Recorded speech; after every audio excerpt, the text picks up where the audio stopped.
एक छोटा सा गांव था और उसी गांव का एक लड़का जो अपने आलसीपन और कामचोरी से परिचित था। वह लड़का पूरा दिन गांव के पीछे एक पेड़ में बैठा रहता और अपने आने वाले भविष्य के बारे में अच्छे अच्छे सपने देखता रहता। उस लड़के के दिन ऐसे ही आलस में गुजर रहे थे। अचानक एक दिन उस गांव में एक बुद्ध भिक्षुक आए और वह अगले 3 दिनों तक उसी गांव में रहने वाले थे। बुद्ध भिक्षु सारा दिन उसी गांव में भिक्षा करते थे और गांव की लोगों को अच्छा अच्छा उपदेश देते थे। और जब रात होती तब गांव के पास में एक बुद्ध मठ में विश्राम करते थे। बुद्ध जब गांव में भिक्षा करने जाते थे और भिक्षा करके वापस लौटते तब उस आलसी लड़के को उसी पेड़ के नीचे कभी बैठा हुआ और कभी लेटा हुआ देखते थे। बुद्ध भिक्षु ने लगातार 2 दिन वह लड़के को उसी पेड़ की नीचे उसी हालत में देखा। ये देखने के बाद बुद्ध भिक्षु समझ गए थे कि वह लड़का मानसिक आलसी का गुलाम बन चुका है। तीसरे दिन जब बुद्ध भिक्षु गांव से भिक्षा करके वापस बुद्ध मठ में लौट रहे थे तब बुद्ध भिक्षु ने देखा कि वह लड़का अभी भी उसी पेड़ की नीचे बैठा हुआ है। वह उस लड़के के पास गए, उस लड़के से कहा, बेटा तुम्हारे लिए मेरे पास एक छोटा सा काम है। मैं चाहता हूँ तुम उस पहाड़ी की चोटी तक जाओ और वहाँ से मेरे लिए एक पंख लेकर आओ। उसने बुद्ध से कहा, ये काम मुझसे नहीं हो पाएगा, वहाँ तक जाने के लिए मुझ में उतनी ताकत नहीं है। बुद्ध भिक्षु ने कहा, मुझे जिस पंख की तलाश है वह उस पहाड़ी की शिखर पे भी नहीं मिलेगा।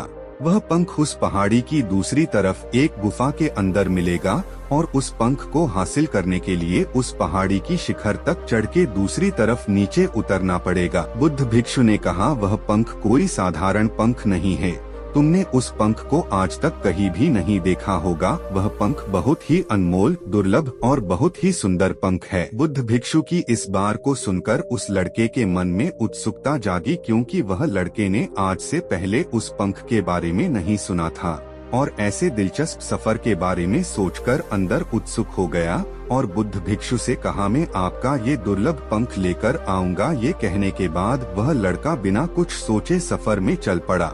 वह सफर बहुत ही कठिन था, क्योंकि पहाड़ी के रास्ते के उतार चढ़ाव में वह लड़का जल्दी ही थकने लगा। वह लड़के की सांसें फूलने लगी और शरीर से काफी पसीना बहने लगा। वह पहाड़ी की ऊपर चढ़ता ही गया और आखिरकार उस पहाड़ी की शिखर तक पहुंचा। तब वह बहुत ही थक चुका था, लेकिन वह लड़का बहुत ही खुश था। उसे अंदर से आत्मा संतुष्टि का एहसास हो रहा था। वहाँ से प्राकृतिक सौंदर्यों को देखकर वह और भी मुग्ध हो गया था। लेकिन उसे पहाड़ी की दूसरे ओर उतरना था और उस गुफा को ढूंढना था जहाँ बुद्ध भिक्षु ने पंख के बारे बताया था। नीचे उतरना और भी ज्यादा कठिन था, क्योंकि नीचे की तरफ ढलान ज्यादा खड़ा था। पहाड़ी पे चढ़ने के वक्त वह लड़का बहुत बार लड़खड़ाया और गिरा भी था, इसलिए उसके अंदर एक डर भी था। लेकिन उसने बुद्ध भिक्षु को पंख लाने की वादा जो किया था, इसकी वजह से बहुत कोशिश और कड़ी मेहनत के बाद आखिर वह उस गुफा में पहुंच ही गया। जब वह गुफा में पहुंचा तो देखा कि वह पंख गुफा के अंदर ही पड़ा हुआ है, जो गुफा में आ रही रोशनी से चमक रहा था। उसने पंख को अपने हाथों में लिया और पंख की सुंदरता को देखकर आश्चर्य हो गया, क्योंकि ऐसा पंख आज तक उसने नहीं देखा था। अचानक उसे याद आया, उसे ऐसे ही वापस भी जाना है। वह पूरी तरह थक चुका था। वह सोच में पड़ गया कि फिर से उस पहाड़ पर कैसे चढ़ेगा और एक पल के लिए वह बहुत ही हार मान गया था। लेकिन उसे एहसास हुआ कि उसमें दोबारा ये सफर करने की ताकत और मनोबल है।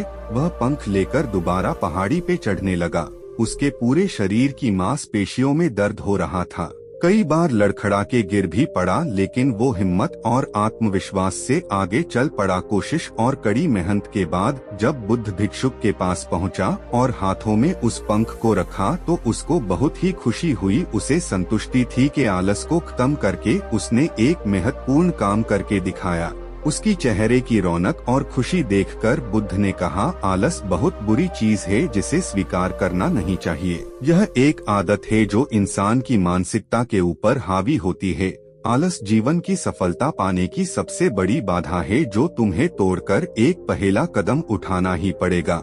अपने उद्देश्य की ओर चलना ही पड़ेगा और तब तक चलना पड़ेगा जब तक तुम अपने लक्ष्य को पूरा नहीं कर लेते। लड़के ने बुद्ध भिक्षु की बात की गहराई और महत्व को समझते हुए हाँ में आपने सिर हिलाया। उसे आज एहसास हुआ कि वो हमेशा से ही कठिन और महान चीजों को करने में सक्षम था, लेकिन उसकी आलसी मानसिकता ने उसे रोक रखा था।